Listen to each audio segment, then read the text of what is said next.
Okay. Hello, folks. I am Joshua Gonzales. I am Abundant Housing LA's education director. Happy Black History Month. Yes. So today, my goal is to stress why fair housing, why abundant housing is important, particularly for Black communities. Um, Black History Month is so much more than what we'll cover today. So I just want to make sure that I say that very clearly so everyone knows Black history is happening now. There are Black people that live now. So there are a lot of current figures and important communities that everyone should know about. And I definitely think that to learn about some of those, you should follow Abundant Housing LA on our socials on Twitter and Well, it's not Twitter anymore, is it? X and Instagram. So that way you can see some of the folks that we're highlighting. But our very specific goal for today is to talk a little bit about Black history in the housing context, and specifically the stuff that has affected them throughout like the 1900s. There is so much more to learn, so I hope you don't stop learning here. And Abundant Housing LA is always trying to bake Black History Month, Black History acknowledgement, fair housing, equity. We try to bake all of that into our everyday work. So this is shouldn't be that special of a month. Black history should be celebrated all the time. And so I just want to make sure that we say that and we understand that this is by no means a fully comprehensive sort of like this is Black History Month.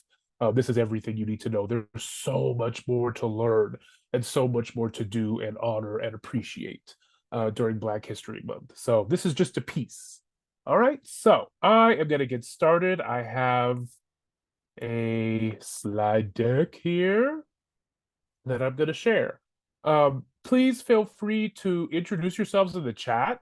I love engaging and talkative viewers. Don't be shy.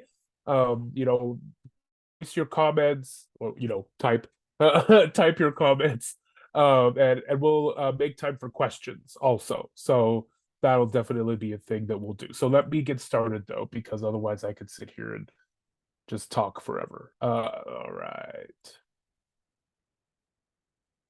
Okay, let me share my screen. Oh, I did it wrong. Ugh.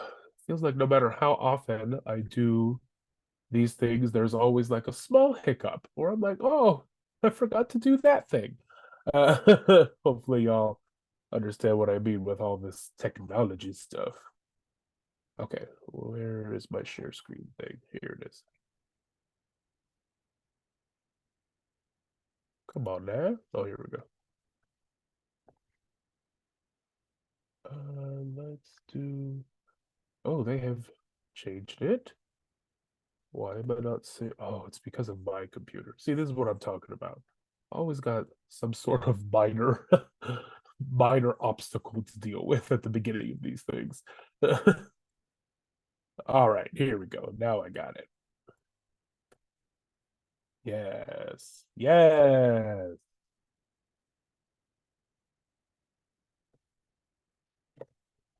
All right.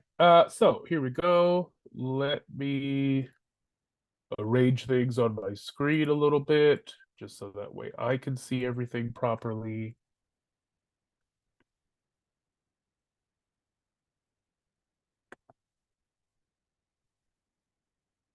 Some things need to get out of my way. There we go. Okay. Thank y'all for your patience. Okay. I assume everyone can see that. What is that? That's not what I meant to be showing. What is happening? Okay, give me a moment.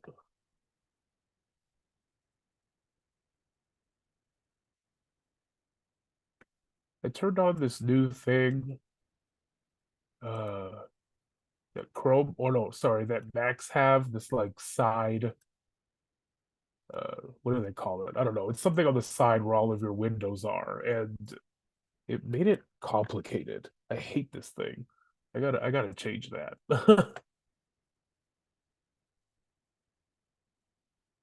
Thank you, Mark. Thank you for introducing yourself. Yeah, hack member. All right. Okay, here we go. Now we should be good. Again, thank you so much for your patience. All right. And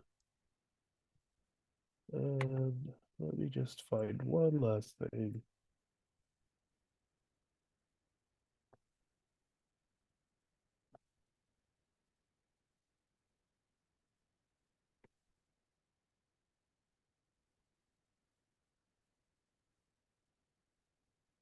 Okay. All right. We're finally here. Okay. So, Black History Month. Happy Black History Month, everyone. Thank you for coming to Housing 101. I wanted to combine this Housing 101 with its main purpose, which is to give people a sort of crash course in the history of housing in Los Angeles, and also to sort of prepare you for advocacy. So there's lots of education that goes into learning about advocacy, why we're doing things, why we're seeking policy reform, things of that nature. And so this is going to give you the answer to those whys, right? Um, and so here's what we're going to be going through today. We're going to be going through an introduction. We're going to talk about residential segregation, dog whistle segregation. We're going to talk about why segregation sucks beyond the obvious. We're going to talk about solutions, abundant housing LA's policy agenda, and some calls to action. So buckle up, because here we go. So first, we when we talk about housing, we want to do a land acknowledgement. So Abundant Housing LA recognizes and acknowledges the first people of this ancestral and unceded territory, unceded territory. It belonged to the Tongva Gabrielino people, and the land is now occupied by, or at least where I live, State Senate District 26 and City Council District 1. We acknowledge and honor Indigenous folks' elders, past and present, and their descendants. We recognize that the Tongva peoples are still here, and we are committed to lifting up their stories, culture, and community. The first peoples of this nation ensured every member of the community had a home. We share a fundamental human responsibility to ensure that as the people who came after, we can say the same. So again, I looked up, sort of where what at most of Southern California is sort of the same, but definitely I recommend going and looking up at native-land.ca to see exactly where you live and sort of like what tribes may have been there, things like that. That's really important. And if you'd like to learn more about the Gabrielino tribe, then there's a website there too. And I can always send all this stuff afterward also. So don't feel like, oh my gosh, I gotta write it down or save it. You'll get probably a copy of this presentation, but at least something a follow-up that has all the links and everything. What does Abundant Housing LA do? Well, our mission is to address the upstream causes of the housing crisis and housing shortage and build a movement for structural change so that LA becomes a place of abundant housing. Why is abundant housing so important? And I don't mean Abundant Housing LA, the organization, I mean the concept of abundant housing. Well, there are a couple of things that it would help with. So, abundant housing is so important because we need more affordable housing. Multifamily apartment buildings are cheaper per unit than single family homes. But even though so many people need a place to live, most of LA is still zoned for housing scarcity through low density suburban sprawl.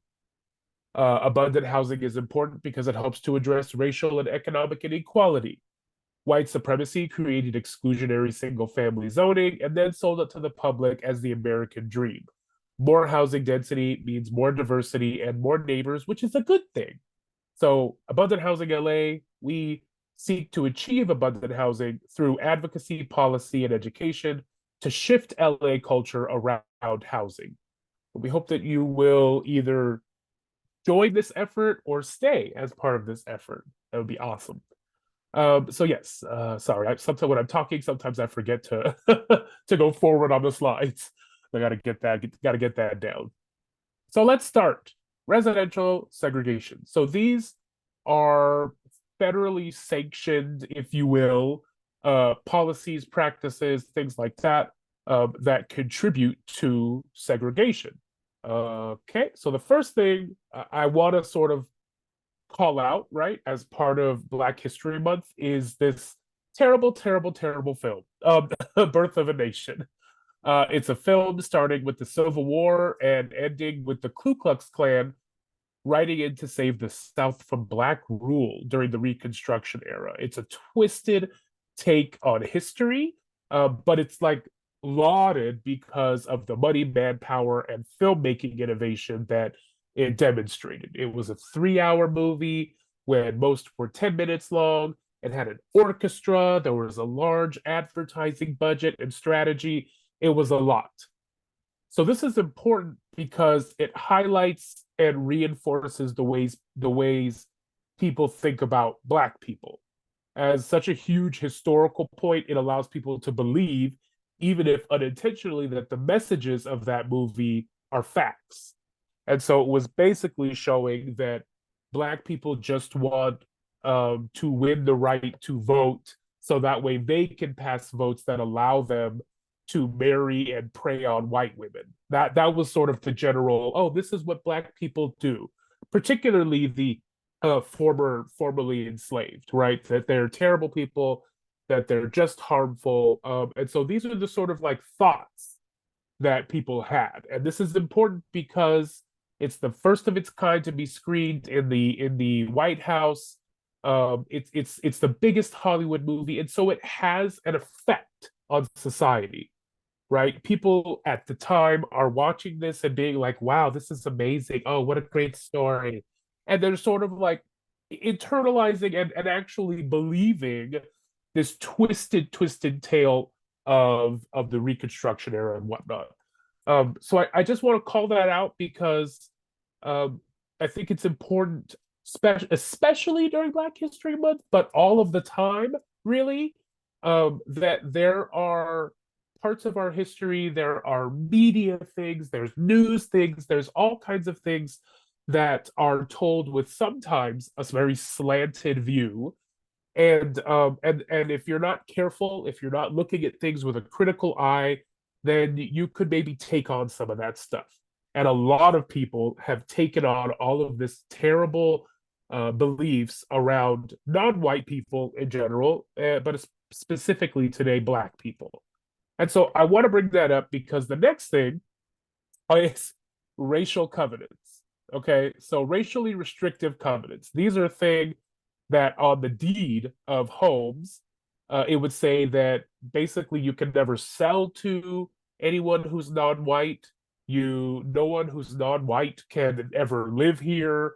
I think the only exception for that at the time on these racial covenants was that if the non-white person specifically was there in a role of service, right? So if they were like a maid or a butler or a child caretaker or something like that, that would be the only time that they would be allowed to live in a home that had one of these racially restrictive covenants.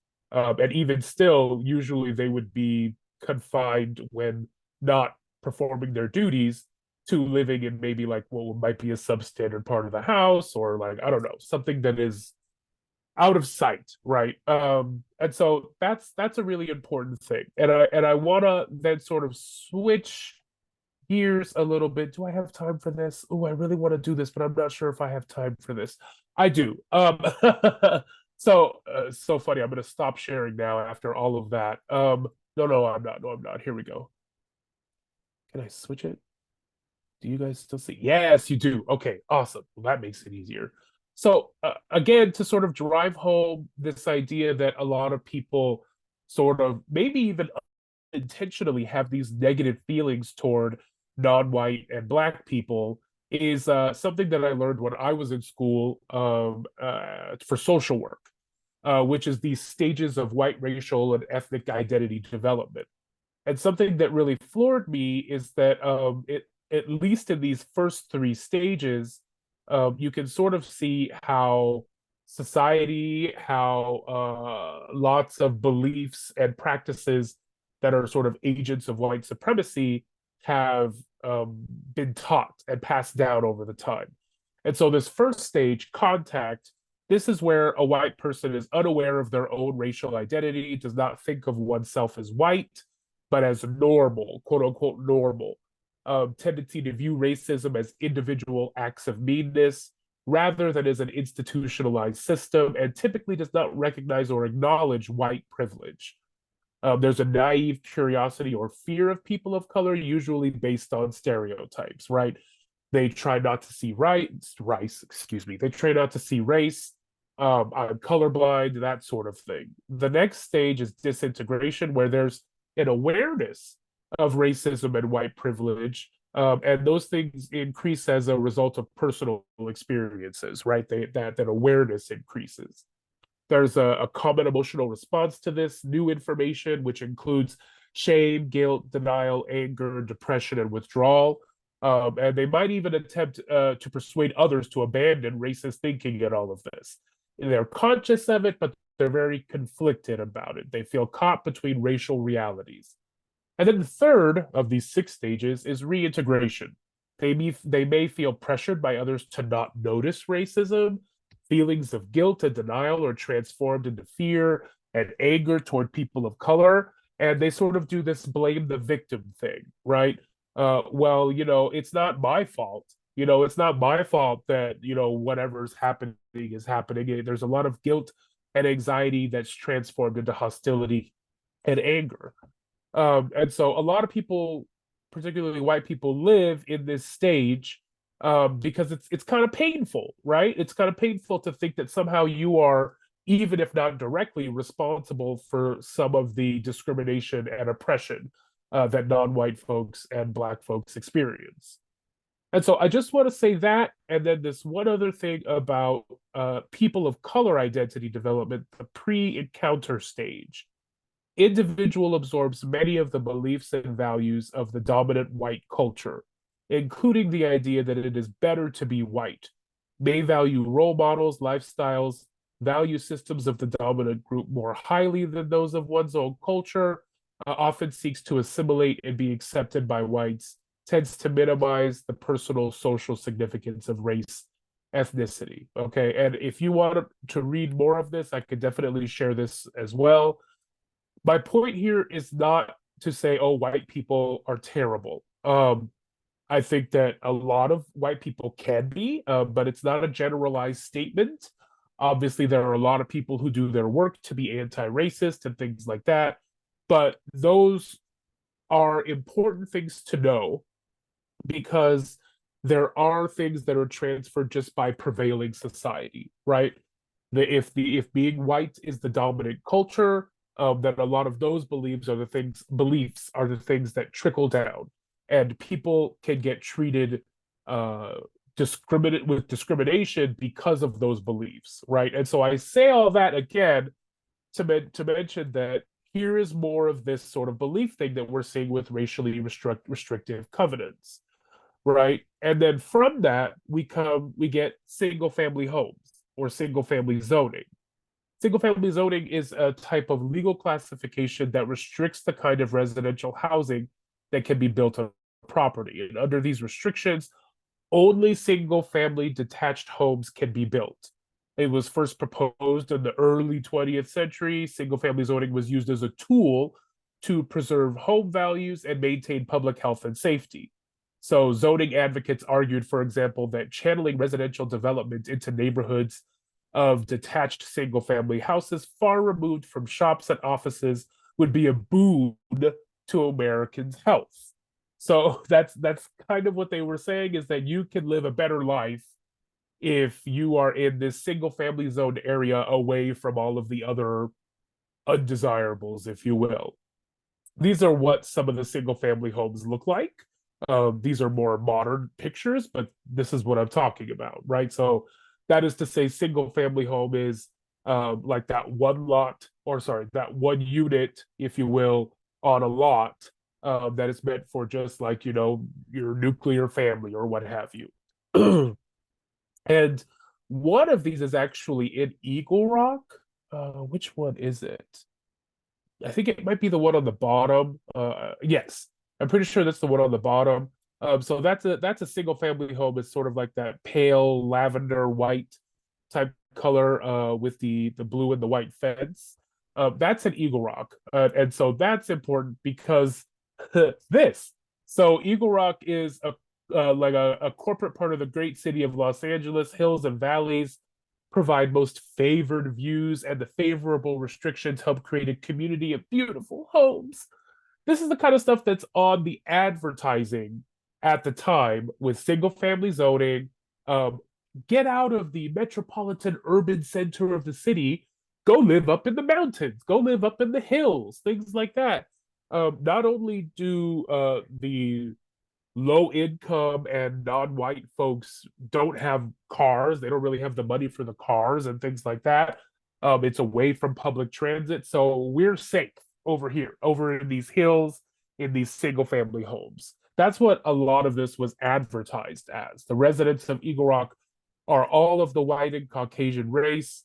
Low prices and values will increase. Residential districts are spoiled by metropolitan development. Protect your family. Fix the natural restrictions against the inroads of metropolitanism. And so these are ways of keeping undesirable, quote unquote, undesirable people away from the wealthy and white people. And so that is all racial restrictive covenants. That is single family homes. Those things are working to create and perpetuate a segregation in Los Angeles and throughout the country, right? So I know that's two ways of segregating folks. What's a third way? Y'all probably waiting for it. Redlining. Let's talk about redlining. So the Great Depression led to lots of people defaulting on home loans and losing their homes to foreclosure. The government responded to that by creating the National Housing Act of 1934, and with that, the Federal Housing Authority, or FHA. The FHA provides federal mortgage insurance, which, through its underwriting and appraisal guidelines, favored racially homogenous suburban developments over diverse urban neighborhoods. Underwriting, I didn't know what that meant, so I just wanted to give a little bit of something. It's the sort of the assessing of the risk of offering a mortgage loan, issuing insurance coverage, things like that. So the underwriting, the way that they assess the risk, favored uh, suburban developments that had racial sameness over the sort of diverse urban neighborhoods, right? And so that's how they were deciding how they were going to issue mortgages, loans for homeownership, and to keep people in their homes in some cases. Um, and then to follow that up, the Housing Act of 1937 established the United States Housing Authority, or USHA, and provided federal funding for low-income housing projects. This act aimed to improve housing conditions for low-income families, but also indirectly contributed to redlining through its focus on separating low-income housing from more affluent areas, which again perpetuates segregation and discriminatory lending practices. The I don't know if I wouldn't say this was the most damaging part, but it was sort of like being kicked while you're down. Is that all of these operational decisions were left up to local authorities, and that ensured that communities that did not want public housing, could avoid it, and that even those that did could decide exactly where it was going to go, right? Like they could decide, oh well, maybe we want to put it off in this area away from us, that sort of thing. The Housing Act of 1937 also set very low maximum income requirements for public housing residents. This policy was intended to alleviate fears that public housing would compete with the private market, but it ultimately led to high concentrations of poverty within public housing projects. And so the first federal public housing projects were legally segregated by race. In some cases, racially diverse neighborhoods were actually demolished to make way for segregated government housing. And over time, middle-class white residents, because that's who they were made for, moved out of the public housing, either taking advantage of federally subsidized mortgages, a la the FHA, um, or because they were actually evicted because of lower income thresholds, which is to say that they earned too much money to stay in those housing developments anymore. And then vacancies were filled with lower income residents, predominantly minorities, excluded from other government programs, and they faced ongoing racial discrimination, and it constituted the majority of the poor population at the time. And so that includes low income folks, that includes non-white folks, that includes Black folks. So then those two things together sort of used this in their underwriting, in their appraisal, and their assessment of the risk. They used maps like these. Redlining is the discriminatory and now illegal practice of refusing someone credit, a loan, or insurance, or adding unfair terms in those contracts based on their race or ethnicity. The term comes from the red lines that these real estate lenders draw on their maps marking predominantly Black or mixed race neighborhoods. And then the Homeowners Loan Corporation, or HOLC, HOLC, was created in June 1933 by the U.S. Congress. The purpose was to refinance mortgages in default to prevent foreclosures. And then in 1935, the Federal Home Loan Bank Board asked the HOLC, the Homeowners Loan Corporation, to look at 239 cities and create a residential security map to indicate the level of security for real estate investments. And so with that, they sort of color graded all of these neighborhoods, from green being the most desirable to blue being like, okay, yeah, it's good, it's good, it's still a good place to offer mortgages and insurance and things like that. And then there were yellow lined areas, and that is to say they thought it was declining, terrible, and then the red was the worst. Lots of risk, high risk, not going to give opportunities for home ownership there. And so let's look at what some of this looked like. All these descriptions. You'll see that on this green line, or green area description of a green lined area, if you will, it says that, it's business and professional men, executives, capitalists, motion picture stars, etc. Income of $3,600 and upward. This is a place that let's see, in the bottom part of the text, it says provisions also protect against subversive racial hazards. And so this is referring to basically non-white folks, right? And then if you look at the area description for a red line neighborhood, white collar workers. So it's important to note that there were white low income folks as well. However, however, they likely were had better upward mobility than non-white folks, and particularly Black folks. And so you see that it's got infiltration of Orientals. It's got a few percent of Negroes, as it lists on there. And so it's just kind of icky. But it is basically, they're okay, and it's normal to say, hey, we don't want that kind of people here. We're not into that. We're not into multiple family structures. We're not into apartments. We're not into any of those things that might be in those areas. And so we're not going to give people what they need to either maintain a home or purchase a home if it's in this area.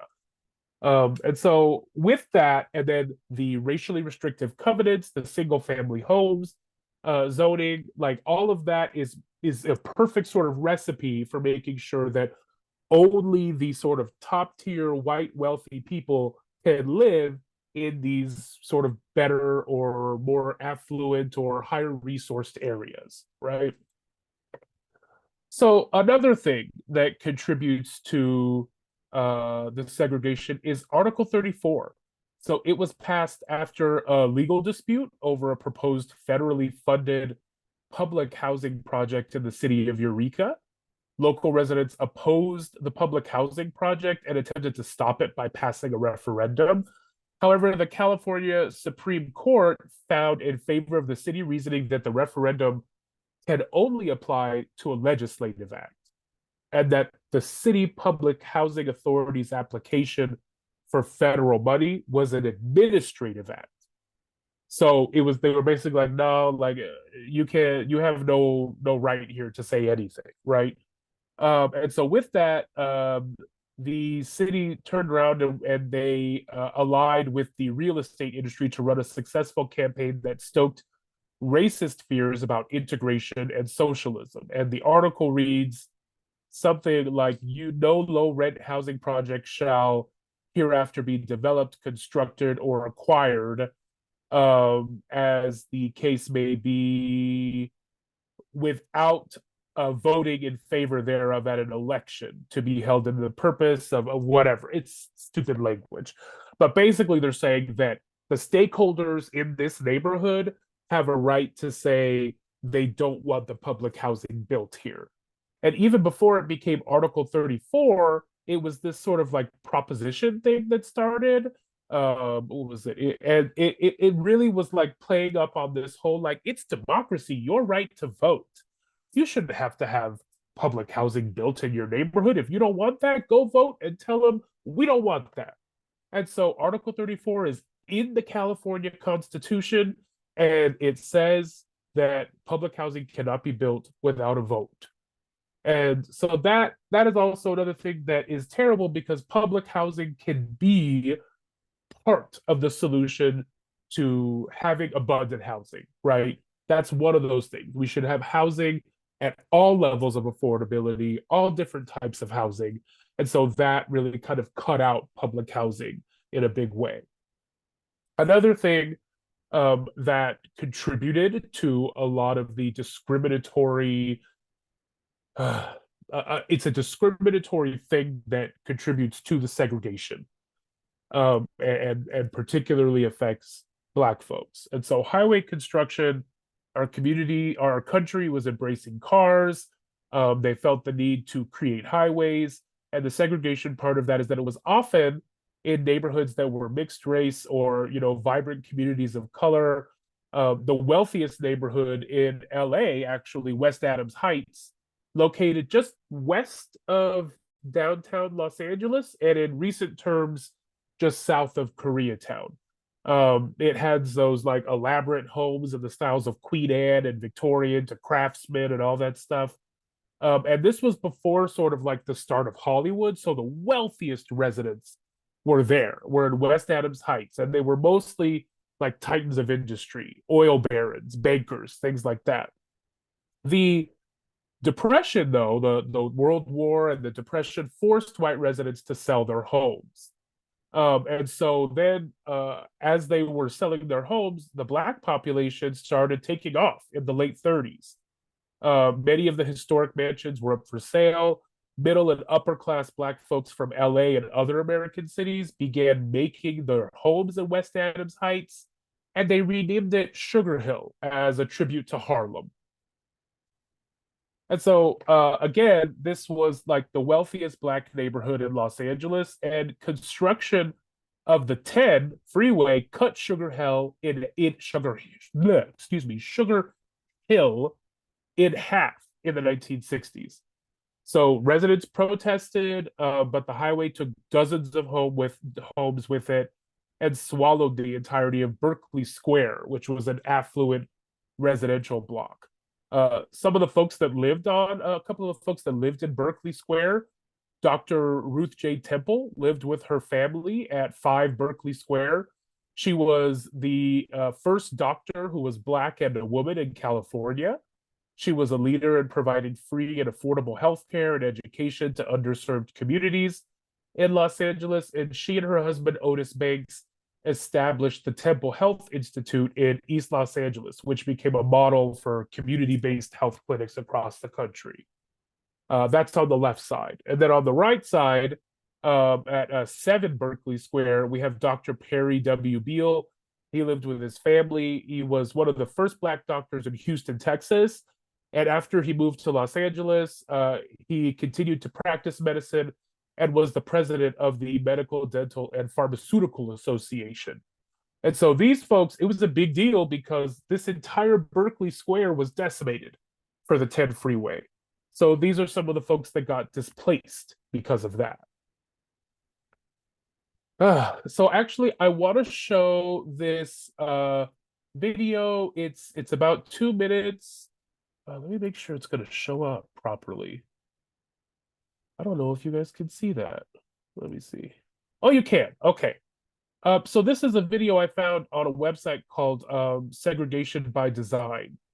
And what this is showing is the construction of the 10 freeway and all the places that it is sort of raising the neighborhood. It is demolishing people's homes and businesses and things like that, community centers to make way for the freeway. And so you'll see downtown, South Central, as it's going through there. Where are we coming up to? There's a point where we come up to the area that I was just talking about. But look at that. It's Pico Union, which is actually where I live. I live in the Pico Union neighborhood.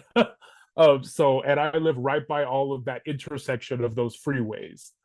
West Adams, there we go, West Adams. So it really creates this sort of physical barrier also, and that was sometimes what it was advertised as. What highway construction was advertised as was a physical barrier between, the quote unquote undesirables. That's something I guess I'm using this presentation as undesirables. But yes, this shows just sort of like what that looks like. And I think that the other part of this is terrible because we also have a climate crisis that we're dealing with right now.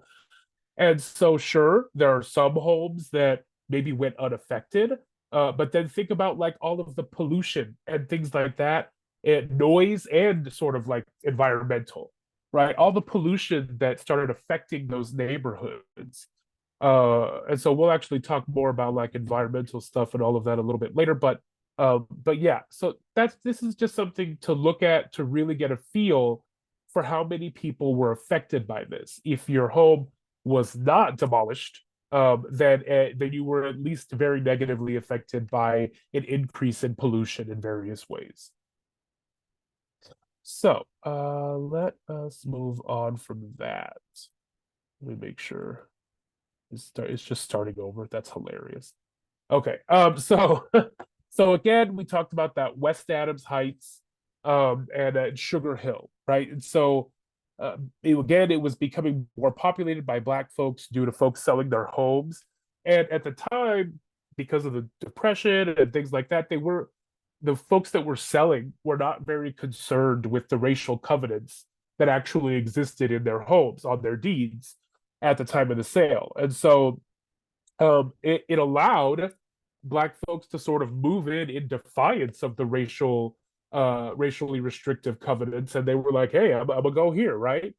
And so this was a lot of the sort of like upper middle class Black folks that we talked about, as at this time Hollywood was taking off, so there were lots of folks that, including Black folks, that were in movies, and so they had money. I think that it's a terrible sort of generalization to be like, oh yes, all Black people are poor. No, they are economically oppressed because of systemic racism and things like that. But not all Black people are poor, right? Not all non-white people are poor. Okay, and so these were some of the not poor people, right? And so the issue, though, is that the white folks that remained in that area were upset that the old restrictive covenant was being violated.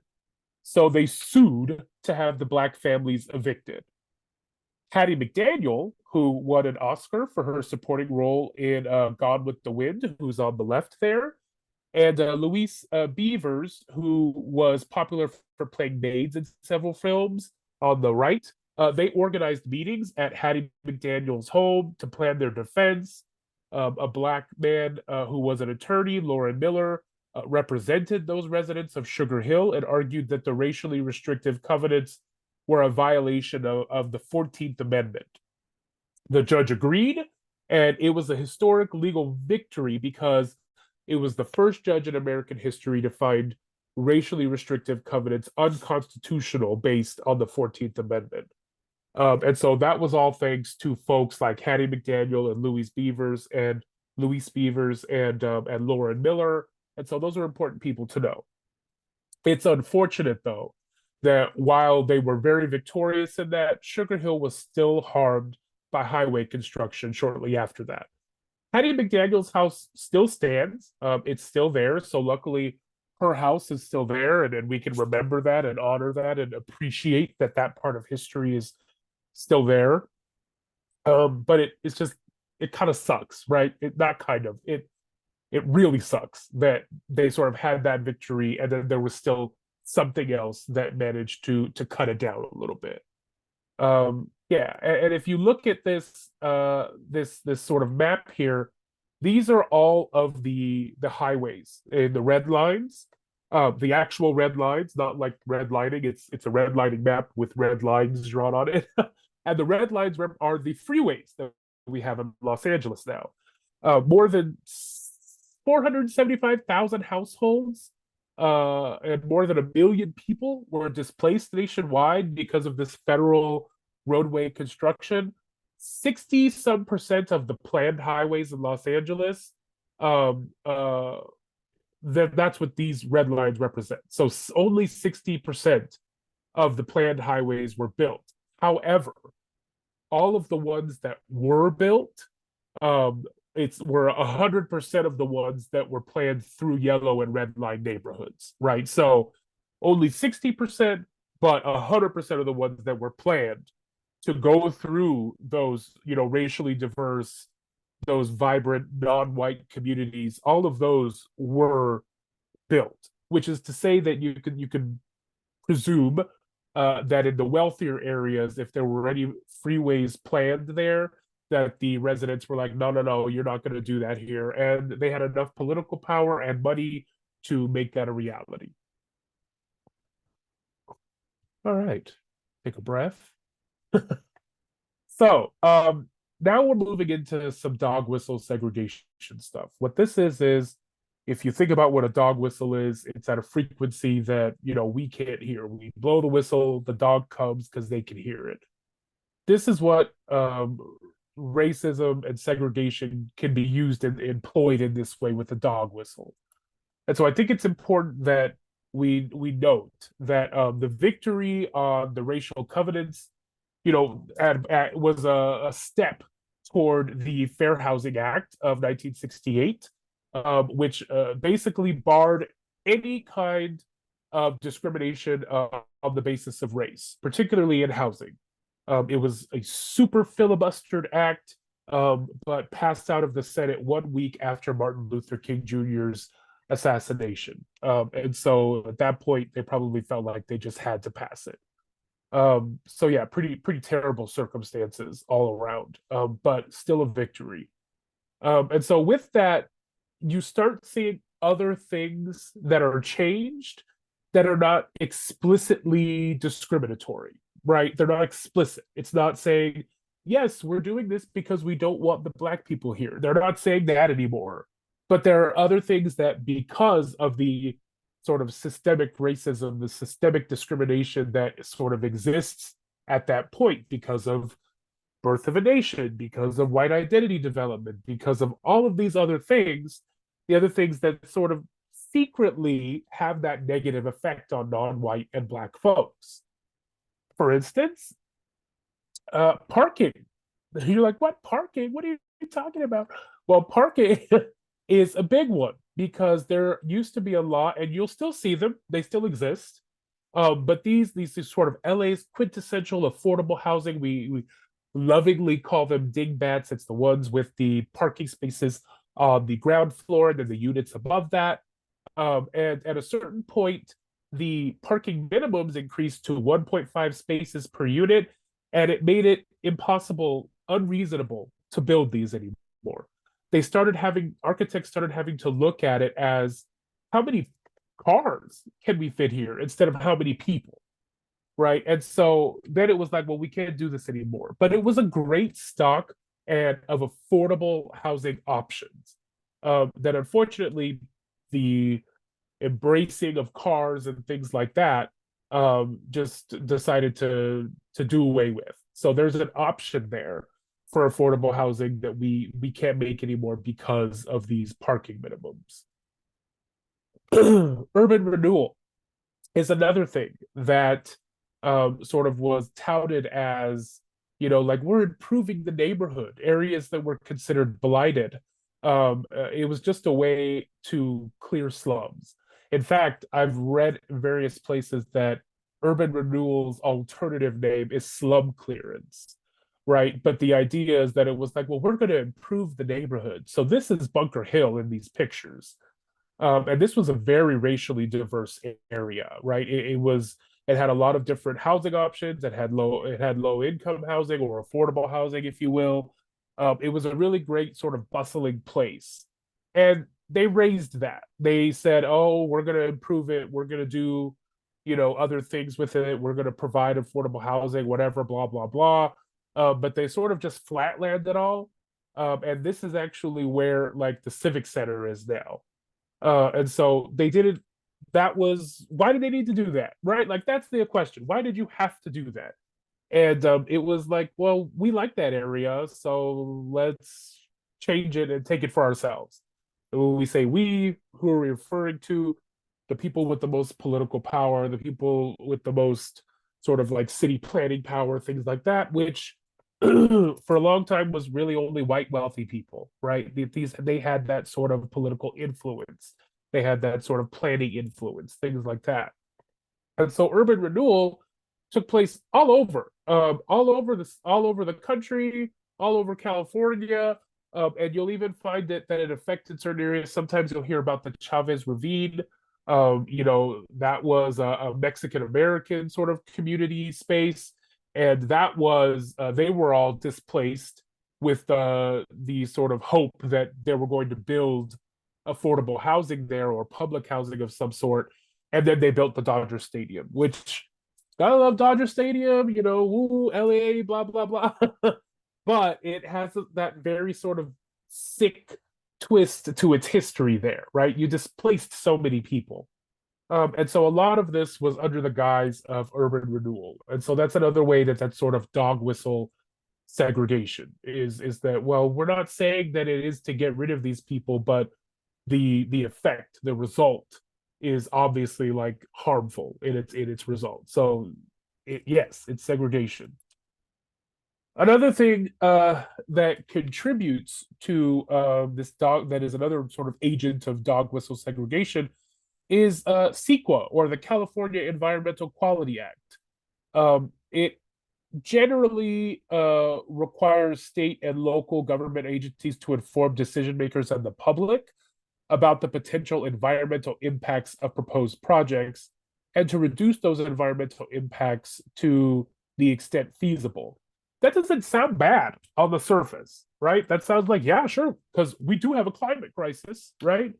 And that's something that we've sort of been aware of, that we need to do better with energy consumption and efficiency and things like that for a while. And so that sounds good, right? It sounds, well, yeah, we got to look at the environment. And it was first for very large public works projects, but within a few years applied to everything built in California. And the unfortunate part of that is that it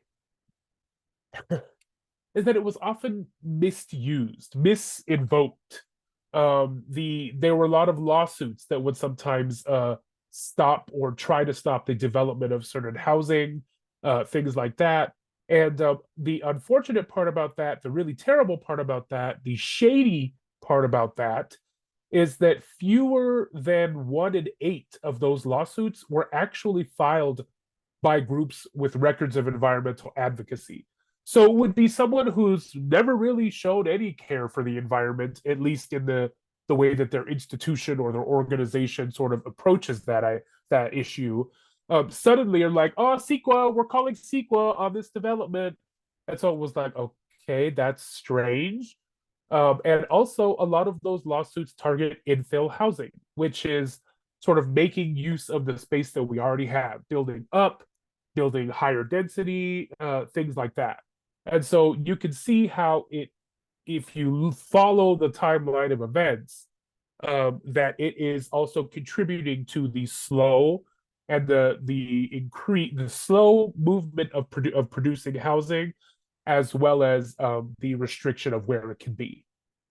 And unfortunately, also contributes to building out into high fire danger areas, right? Because if we can't build up, if we can't use the space that we have in our urban areas, in our high resourced areas, in the areas that are close to good transit and things like that, then we have to build out. And unfortunately, we go out into these areas that have become more dangerous as the climate issue has gotten worse.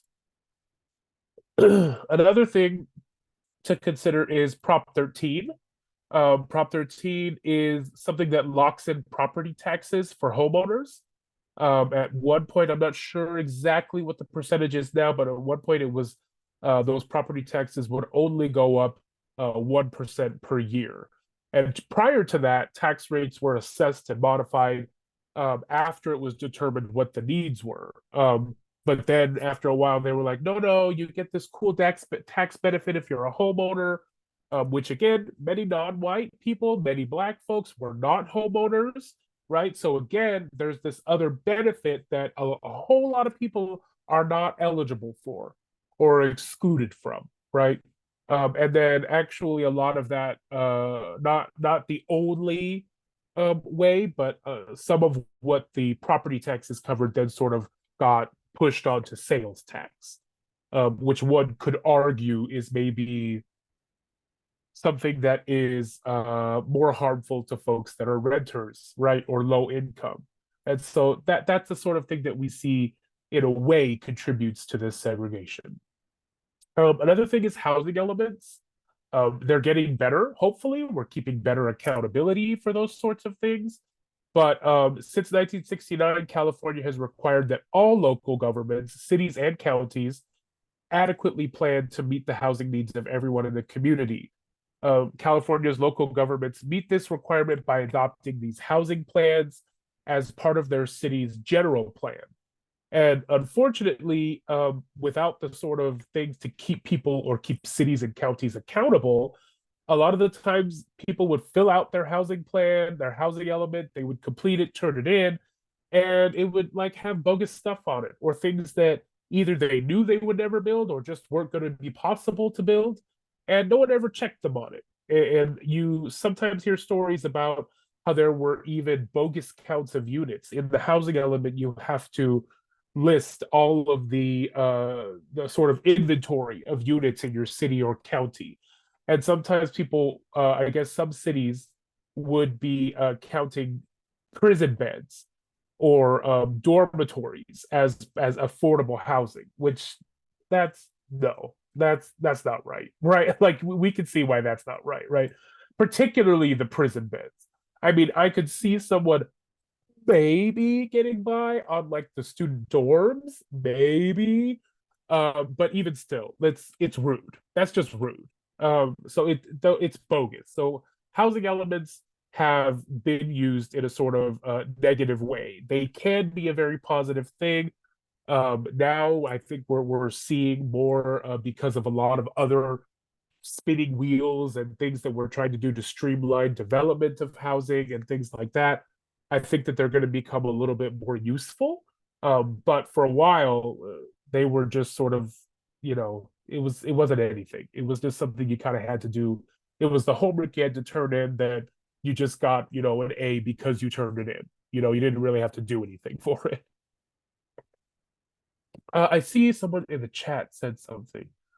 Is it possible to get a copy of these slides after the presentation? Yes, Mark, absolutely. I will send that. I'm going to follow up with everybody who RSVP'd after this, so I will definitely be sending that out. Okay, and so just to sort of wrap up this whole dog whistle segregation thing, a lot of these zoning changes contribute to this segregation. With not being able to explicitly say, hey, these people can't live here because they're, low income or poor, or because they're non-white. There were a lot of things like the parking minimums I mentioned, and then there were like reduced height limits. maximum densities, yard setback requirements, things like that. All of these things reduced LA's zoned capacity by like 60%. We used to have, according to all of our zoning and building standards and laws, we used to be zoned for up to 10 million people. And then what is it in the 70s? Well, yeah, or right, yeah, during the 70s, it was drastically reduced until in the 80s, suddenly we were zoned for 4 million. And that doesn't mean that the population increased. It means that we decided that there wasn't space to build enough for all of those people, right? So a potential number of people of 10 million down to a potential number of people of 4 million could fit here according to housing unit building, right? Housing unit production. And that's terrible. So let's talk about why that's terrible, right? Why is that terrible? Why does that suck? Let's talk about it. Well, as I said, it slowed the rates of housing construction because you couldn't build a lot of, tall buildings or even multifamily housing because in those areas that are single family zoned, it is literally illegal to build apartment buildings, to build duplexes, to build quadplexes, to build any of those things that have multi-family units. It's illegal to build them there, right? So I was looking at this and I was like, oh, okay. The one on the left is, oh, the large metro areas that are building housing at the fastest pace. I'm like, okay, where's Los Angeles on that? And I'm getting down and I'm like, oh, I don't see Los Angeles. Oh, okay. All right. Well, okay. I mean, so we're not the fastest, but we got to be on the list somewhere. Maybe that list isn't big enough. But then the one on the right is the slowest pace, and we are on that one. So that's just to give you an idea that all of the things that we've talked about previously have damn near slowed housing production to a halt. The population's still growing, but the housing is not. And so, why is that a problem? Well, let's talk about it. So, if we're not raising the supply to meet the demand of the housing, then it becomes somewhat competitive, right? I like to, this is something I just totally made up and I've been using it in Housing 101s for a while. But I was like, if you think about people who are like collectors of special items or special toys, or like if there was a cool like kids meal toy in the 80s from like Burger King or something, like now you may not find them. You might find one or two, maybe they're really cool in good condition, like on eBay or something. And what are the chances that someone's gonna sell that to you for like $10 if you're like a special collector of that kind of toy? It's very low, right? So instead, they might be, ooh, damn, it's $10,000. This is a special toy from Burger King from 1983 or something like that. And then it's on eBay and the price is skyrocketed. That's kind of what happens with housing. If there is a limited supply, people still need to make money, right? The developers, the architects, the construction crews, all of these people still need to make money. And so, if it means that we have to offset the building costs in another way, then that means we raise the cost of rent. That means that we raise the cost of buying a house. And that unfortunately means that it creates a housing insecurity because then it's like people can't move if they want to because things are so expensive.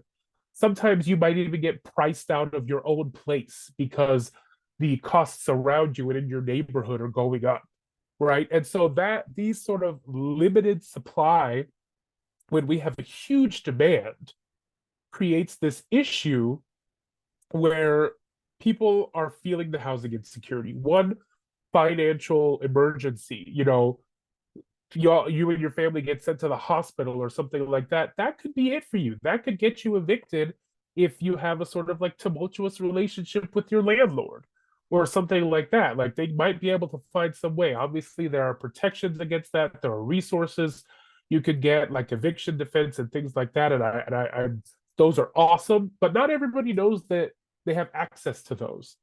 A lot of the people that deal with eviction don't have representation.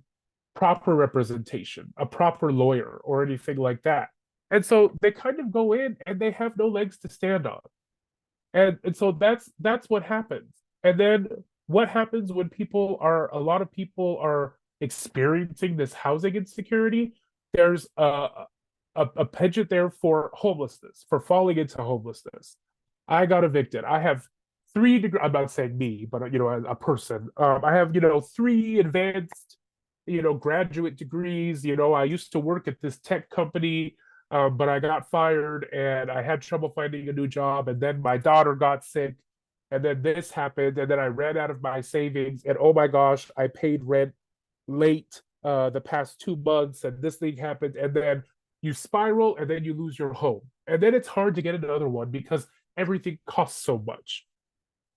That's what can happen. So many of the folks that experience homelessness are not, drug users. They don't have mental health issues and stuff like that. Sure, that's a thing that can happen. But it can also just be successful people who have a really terrible string of bad luck because our systems don't support folks who need assistance in the way that they need, actually. Like there are things like food stamps and things like that, but there's a whole group of people that either make too much money, even though they're not really rich, like me. I actually don't qualify for food stamps, but I'm not rich. I got bill problems. I got money problems. Sometimes I wish I could get those food stamps, but we make just too much money to qualify for that sort of thing. So this is a problem, right? And then even more, if you look at it back to the Black experience, look at the amount of Black people are overrepresented in homelessness, right? This is from 2023. So I think they used the 2022 homeless count, so the point in time count numbers. But you'll see that Black people represent 8% of the total population in Los Angeles County, but represent 30-some% of the folks that are unhoused. That's an issue, right? There's something wrong there. You would expect that if Black folks were 8% of the total population, not that anyone should be homeless, right? But they would only then represent 8% of the unhoused and homeless population. But no, they're 8% of the total population, but represent 30% of the unhoused population. That is terrible. That tells you there that there's something wrong, that somehow Black folks are oppressed and affected in some way that makes it so that way they are more likely to fall into homelessness than another group of people. And that is largely because a lot of these housing issues and general racism and oppression that Black folks deal with. We're talking about not being paid fair rates, not having access to high opportunity schools or healthcare or businesses or things like that. All of these things are affecting Black folks, and this is one of the ways that it's shown, right? So, wealth disparities, something I was just sort of talking about. These two images show on the left adult earnings for children born to low-income families, and this is based on neighborhoods that were previously, lined with the residential security maps: red line, green line, yellow line, blue line, so on and so forth. And so you'll see that the red and yellow line have a lower level of adult earnings for children born to low-income families. So that is to say that, like, if you were born to a low-income family that lived in a neighborhood that was previously red or yellow lined, your adult earnings are going to be lower than people who were born to families in the blue and green lined areas. And then on the right side, there's the median household income, which is the same thing. Red and yellow lined household income is lower than blue and green lined. So there's a wealth disparity there, which we know is partially because, not the only reason, but partially because Black people were not afforded the opportunity to own a home, which is a huge wealth builder, right? And then there is health disparities. And so again, this is something that a website did. They lined up the previously red and yellow line neighborhoods, so on and so forth, green and blue, to show the prevalence of COVID-19 risk factors. So they created this thing called the Social Vulnerability Index. It's made up of, whether you're a minority, if you experience poverty, asthma, diabetes, high blood pressure, kidney disease, obesity, pulmonary disease. All of these things are risk factors for COVID-19, some of the most sensitive folks. And you have a bigger vulnerability risk if you're in one of these areas. If you're in a red or what was previously a red or yellow lined areas. And that could be because of a lot of things. One is the environment. I think earlier I talked about how highway construction, even for the homes that didn't get demolished, right? They still live right next to a freeway, which carries terrible pollution issues to live near a freeway, right? And so with this, you'll also see that the fingerprint, or what is it? What do they call it? The levels of nitrogen dioxide pollution tended to be worse in areas that were red and yellow lined, right? So even that means the air you're breathing, that means all of that stuff is likely to be terrible and to contribute to your shorter life expectancy if you live in a place that was previously red or yellow lined. One of the largest life expectancy determinants is where you live. And so if you live in an area that is environmentally sort of, I don't know what will be the word to, I don't even know what to call it. If it's just got bad sort of pollution stuff, noise pollution is another one that I mentioned before. That actually wreaks havoc on the human body, something I researched. So definitely look up that if you're interested, because all these things contribute to how long you can actually live. If your body is constantly being stressed out by bad air, by noise, by things like that, then you're not going to make it to 90 or 80 or whatever, the sort of like general age might be for life expectancy. So what are the solutions? Well, one thing is density bonuses. A density bonus is a state mandate. A developer who meets the requirements of the state law is entitled to receive the density bonus and other benefits as a matter of right when they're building stuff, right? So as with any state mandate, some local governments will resist complying with the state requirement, but many local governments favor the density bonus as a helpful tool to cut through their own land use requirements and local political issues. So the use of a density bonus may be particularly helpful in those jurisdictions that impose inclusionary housing requirements for new developments. And so with that, you'll see a little bit of the sort of the criteria for density bonuses. So that is to say that new developments build more units despite any zoning restrictions and ensure some of the units will be affordable to moderate, low, and lower income residents, with some options available for students, senior citizens, transitional foster youth, disabled veterans, and people experiencing homelessness. So this is an inclusionary housing policy, and we have to make sure that more affordable units are being built across Los Angeles and California, and not just in specific communities, especially ones that have experienced disinvestment like East and South LA, right? And so the idea would be to use these to build more in high opportunity areas. That's really what's important. Something that is related to the density bonus was Measure JJJ. This is just an example, maybe not even the best example, but an example nonetheless.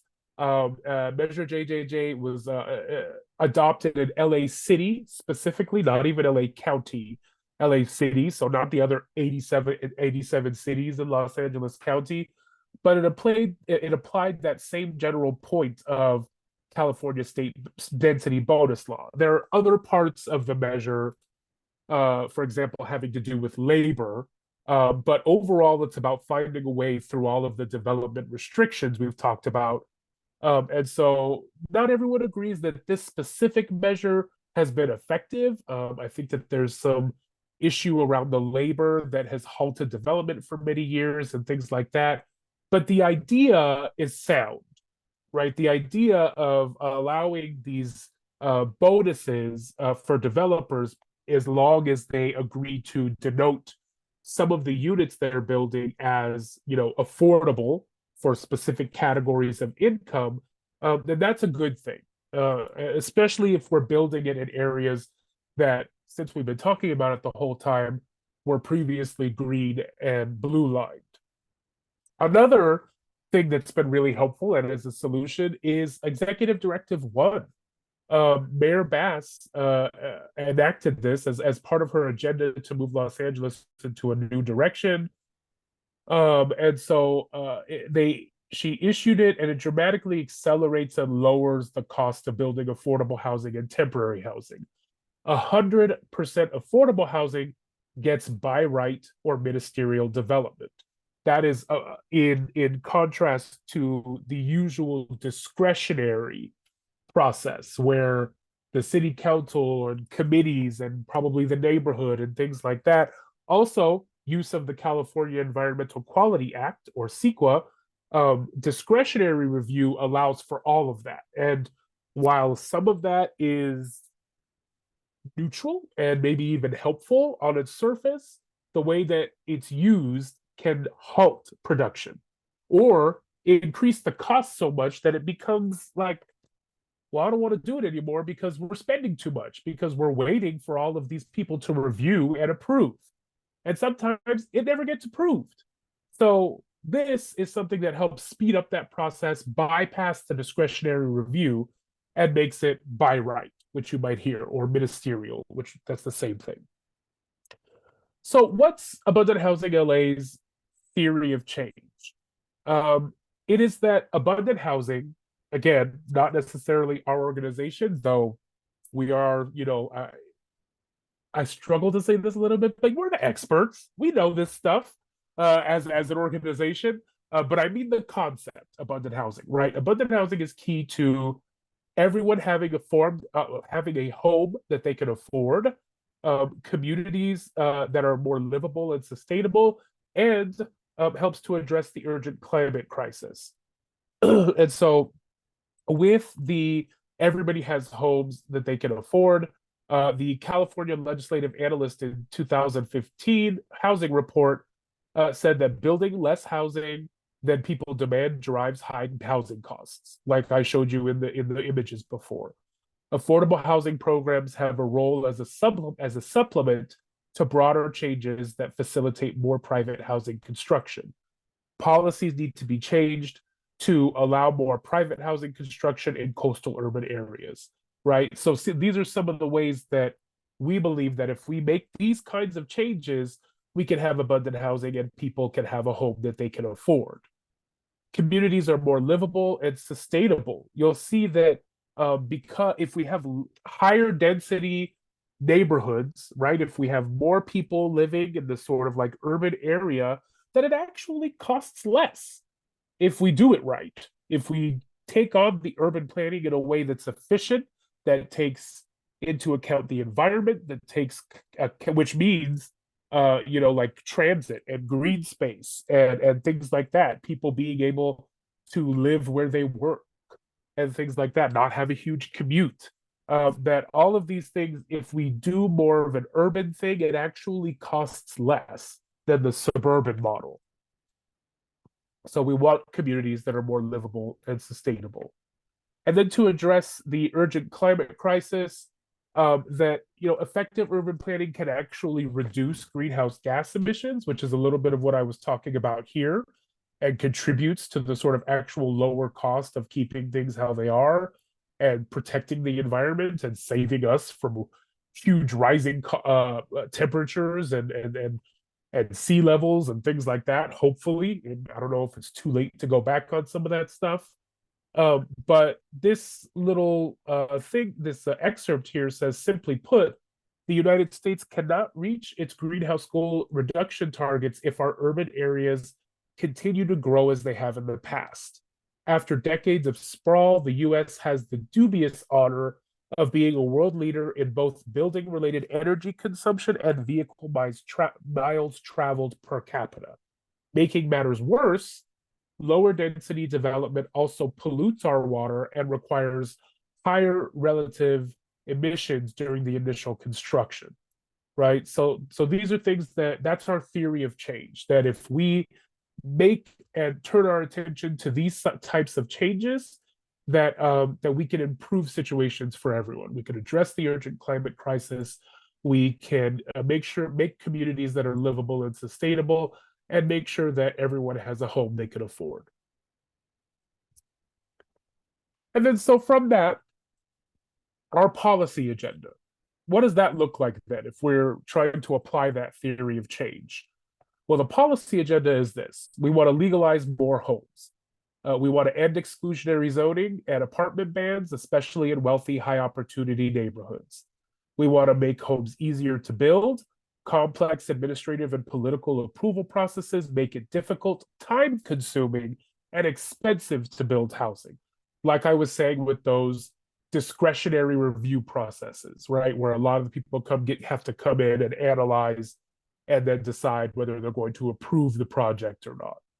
We also want to strengthen renters' rights. Los Angeles must actively enforce and expand renters' legal rights to ensure that renters can access stable, affordable homes and to prevent neighborhood displacement in lower income communities.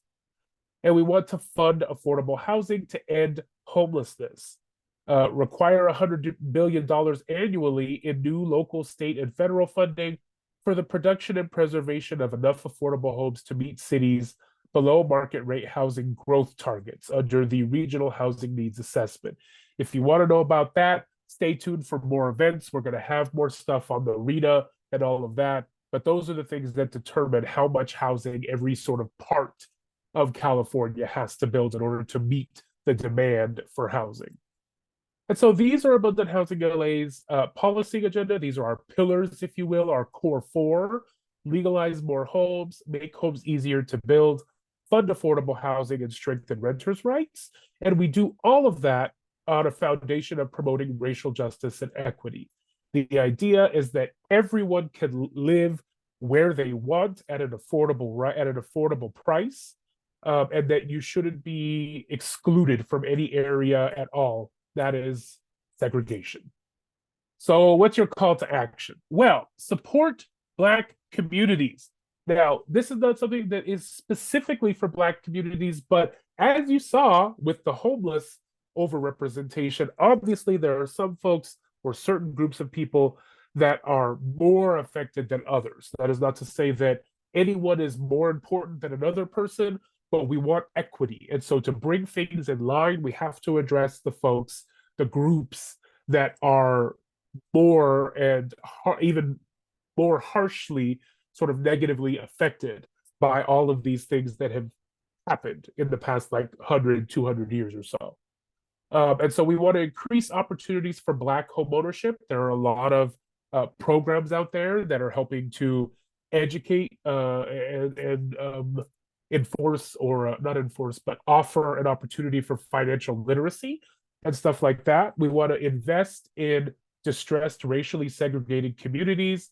We want to stop perpetuating segregation, and we want to invest in affordable rental housing, right? So many ways to do all of those things, and so many other ways to do those things. So by no means don't think that these are the four things that you can do. You can do so many other things, and I really hope that we can all explore ways to be more fair and equitable for Black communities and any other community that needs it, and not just in February, but all the time. So to learn more, which I think is a great thing, I think it's something you should definitely do. Tell a friend to come to Housing 101. Our next one is going to be April. It's April 13th. I will also keep in touch with y'all to make sure you know when that is. But tell your friends to come. We do this every other month. It's virtual, low commitment, that sort of thing. But I think it's a lot of great information to learn.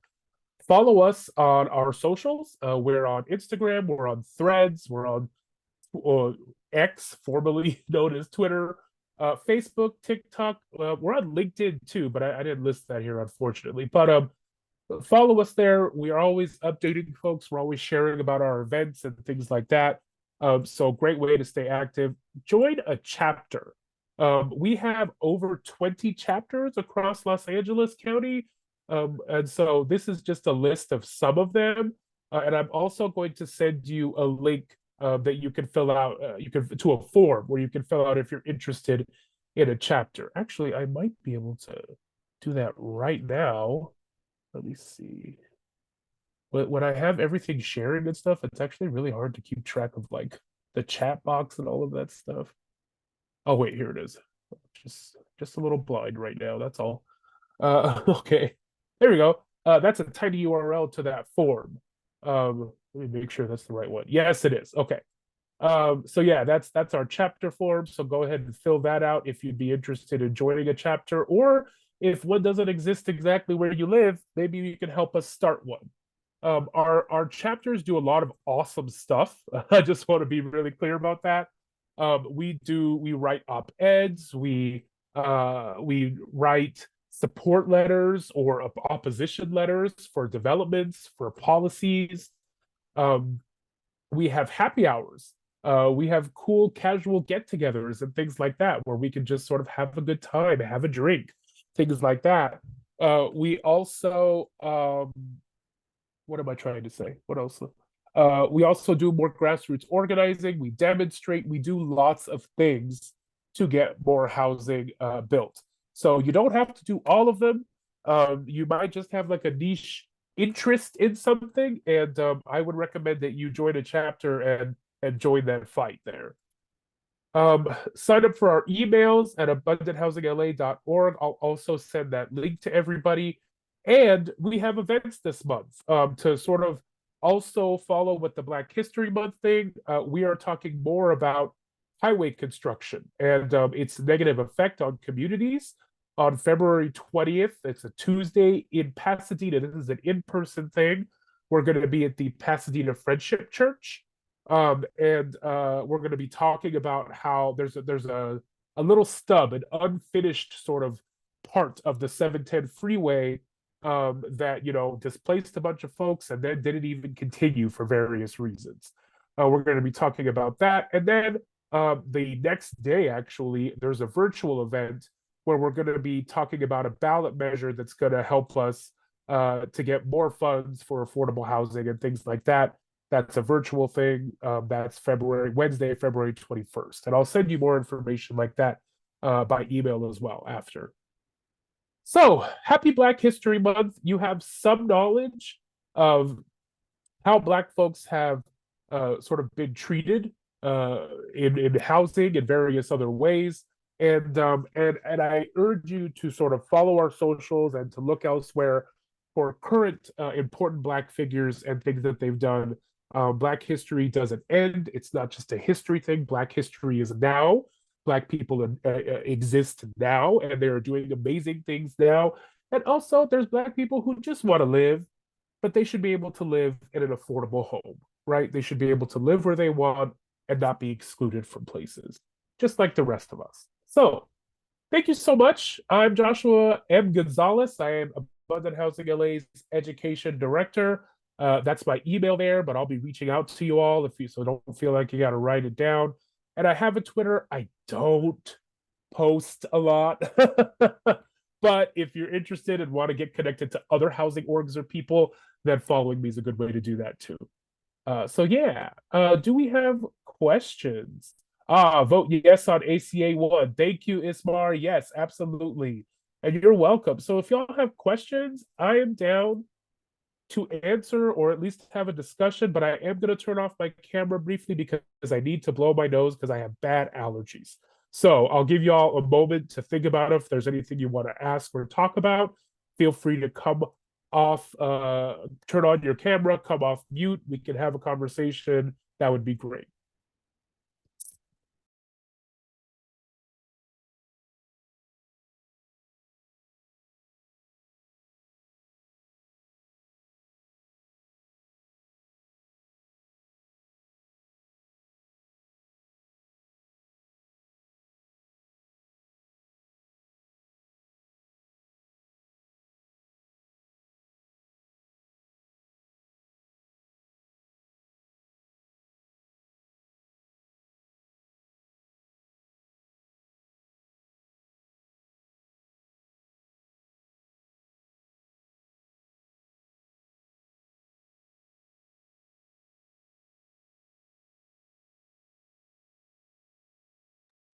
Okay, and if people don't know, ACA1, what Ismar was talking about before they left, that is housing as a human right, if I remember correctly, which is something we are trying to get passed. Let me see, housing as a human right, ACA1. Yes. Oh no, that's ACA10. Okay, so I need to do a little bit of research on that. But I know that ACA10 at least, maybe that's ACA1 now. Huh.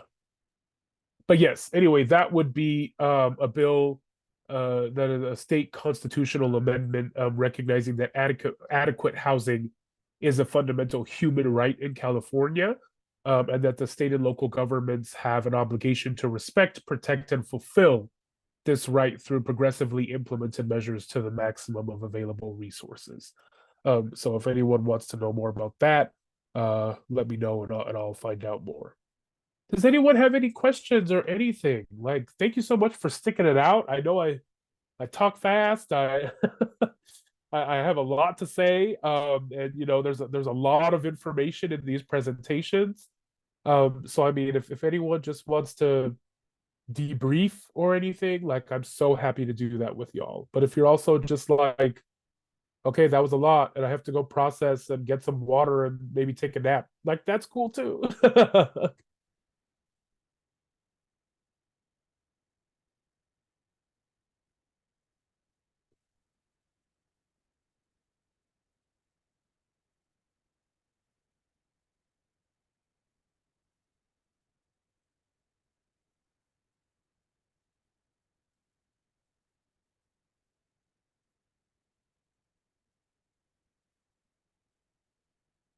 All right.